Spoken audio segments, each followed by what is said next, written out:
Hey there, Hunters, and welcome back to the Gunners Guild. Today in Remnant 2, we're going to quickly go over all the injectables, what they are, and what they hold.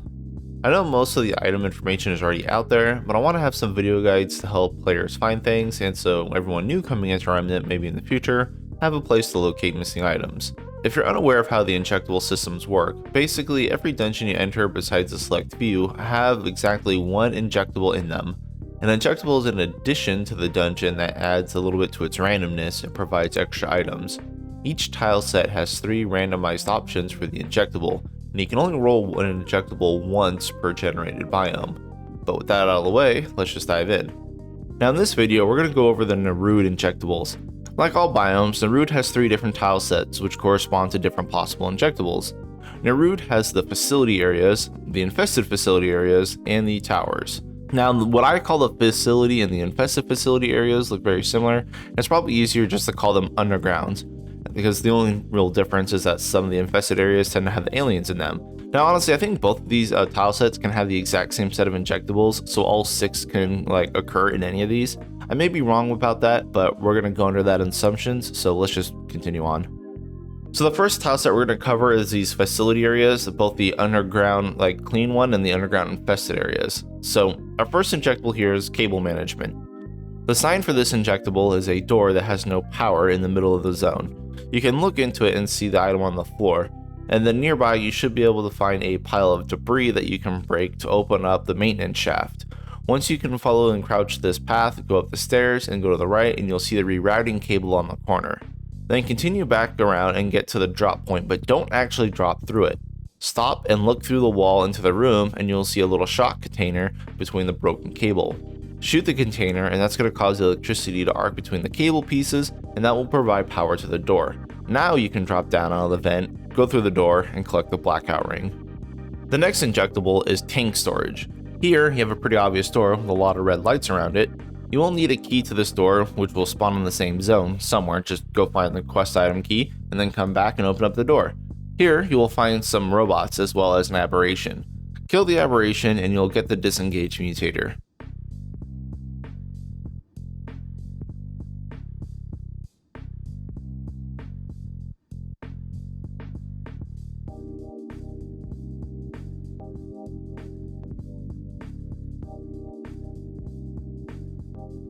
After that, you can climb up the ramps and stairs and make your way all the way to the top of the tank storage area, and you can grab the Ring of Crisis, and now you're all done here.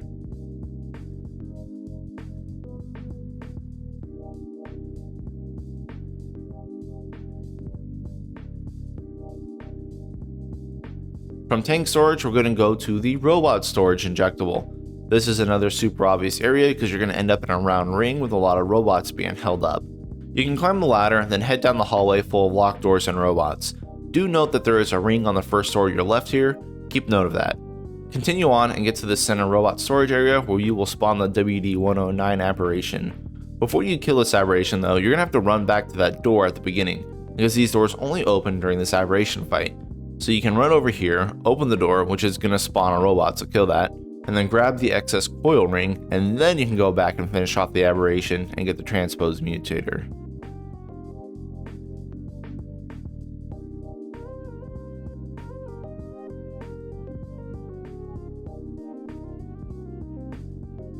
Next up is the crash train, a more very obvious injectables.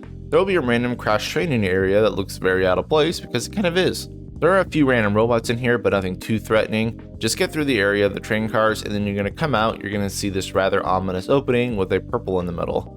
Obviously this is a trap, but loot is loot, right? So go ahead down here and pick up the ring, which is the Ring of Deflection, which will then spawn the black hole that will forever chase you, by the way. But you have to keep running past it and make your way up to the other train car, and then grab the focus jewel at the end of the second train car. Make your way out and continue on with your zone, but that black hole is not going to stop. It's just slow, so, do what you got to do. Alright, almost done. But the next injectable is actually really easy to miss, especially if it's in Vault of the Formless.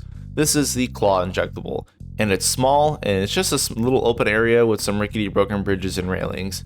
At the cross section here, there's always going to be the momentum driver ring, so you know you're in the right spot. Kill the enemies around the area to make sure it's safe, and watch this giant claw thing that's spinning one of the Drazier stasis pods. If you watch it closely near the edge of the platform, you can see that it's going to pull out a section of the pods, and this is what you're going to want to jump onto. But fair warning, this is super easy to fall off, so I really like to jump early, but it's definitely safer to jump later. But you're probably going to miss this a few times, don't worry about it. And the reason why I jump early is because you really need to turn around fast and then jump back off onto the ledge above where you were starting that was overlooking the momentum driver. In this area, you can drop down into the shaft, and then you'll pick up the atom splitter weapon. The last injectable from the facility areas is the rising water. This one can be confusing. First, you're going to pass by the door with no power and an elevator. Ignore the big door for now, and then take the elevator down to the area full of water and clear the enemies out.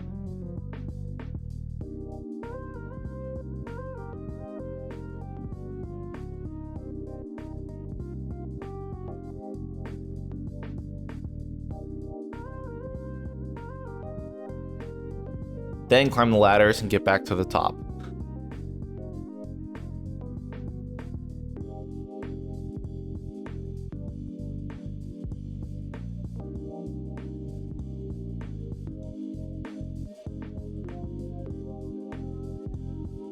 Touch the console to turn the power back on, which now you can go through the door, and then go back down the elevator you went through again. Yeah, we're just doing loops now.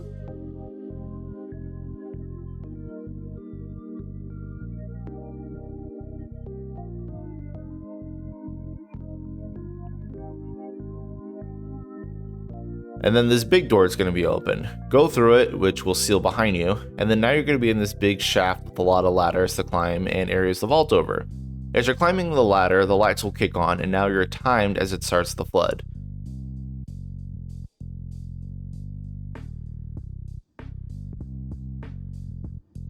You will need to climb and collect as many of the 3 items as you can, which are the subterfuge link, the generating band, and the insulation driver. You can collect all 3 in one go, but probably die, which is okay as long as you collect them. But this is also easier with the groups, you can kind of split up. If you fail to grab all 3 items, either by dying or leaving or regardless, the door lock is sealed behind you and you cannot retry the event, so you will need to re-roll this whole thing in the future to get another chance at it. But anyway, once you grab the items, just head on out and you're all done here.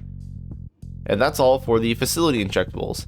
And now we have the tower injectables. The first one on our list is the Stargazer. Easy to miss, this injectable is usually early on in the zone and requires the player to just drop over a ledge to walk to another walkway.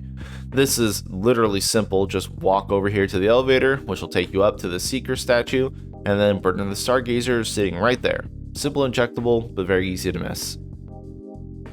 Then we have another elevator here in the towers called the Hidden Elevator. This one's kind of a doozy. So if you have this injectable, you're going to come across one a little bit longer than normal elevator. It's a slow elevator too. You can also see a ledge with a purple item if you've gone too far and then you know you have to backtrack. But anyway, halfway up the elevator, there's going to be a hole that you need to jump through. Go in, clear the robots, and pick up the low yield recovery ring. But we're not done here. Continue on out and make your way to the next elevator. If you take this elevator, you can exit, but what you want to do actually is touch the elevator and then send it off on its own, and then you get off of it really quick. Wait until the second hidden elevator comes down, take that one,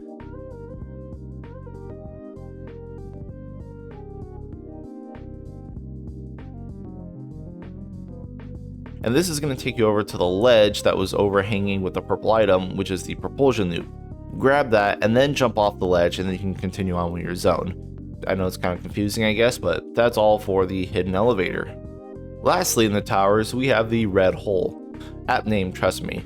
In some tower areas, you're going to enter this big round room with the red lit area in the center. You can drop down here, which immediately spawns an elite, so kill that.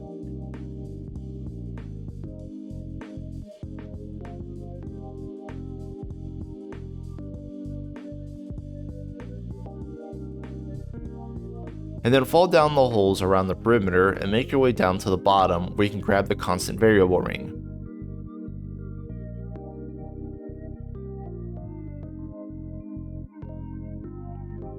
Continuing on, you will come up to this weird thing, I don't know what this is, but touch it and get sucked into an aberration fight. Kill the aberration and get the time wave mutator. And then you can leave, you can just, turn around, go up the elevator, and then you're out. And so that's all the injectables for Nerude. Remember to check out the other videos for the other injectables, but thank you all for watching, and good luck out there, hunters.